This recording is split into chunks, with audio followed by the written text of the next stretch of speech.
ছোটবেলা থেকেই স্বপ্ন দেখতাম আমি বউ সাজবো, লাল শাড়ি পরে আমার শ্বশুর বাড়িতে যাব।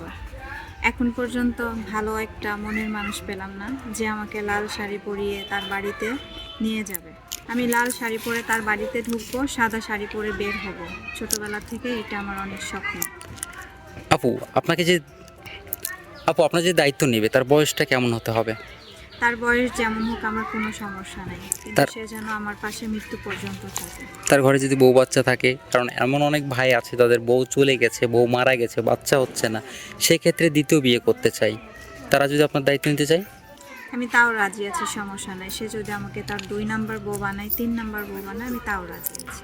আপনার কি এর আগে বিয়ে শাদী হয়েছিল? না, আমার কোনো বিয়ে শাদী হয়নি। তবুও একজন বিবাহিত পুরুষকে আপনি বিয়ে করতে চাচ্ছেন? হ্যাঁ। কোনো কোনো ভাই যদি আপনার সাথে যোগাযোগ করতে চায়, কীভাবে যোগাযোগ করবে? আপনাদের মাধ্যমে। সুপ্রিয় দর্শক, এই মুহূর্তে স্ক্রিনে একটি নাম্বার দেখা যাচ্ছে। নাম্বার ইমো হোয়াটসঅ্যাপ দুটোই আছে। আপনারা কেউ যদি আদুরির দায়িত্ব নিতে চান, আদুরির সাথে কথা বলতে চান, আদুরির একটা ছবি স্ক্রিনশট মেরে ইমো বা হোয়াটসঅ্যাপে পাঠিয়ে দেবেন, সাথে ভয়েস করে জানিয়ে দেবেন আপনি কোথা থেকে বলছেন, আমরা যোগাযোগ করিয়ে দেবো।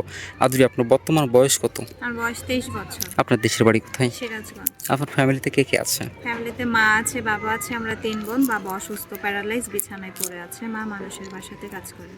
আচ্ছা আদুরি, ভালো থাকবেন। আমরা চেষ্টা করব আপনাকে একটা ভালো মানুষের খোঁজ করে দেওয়ার।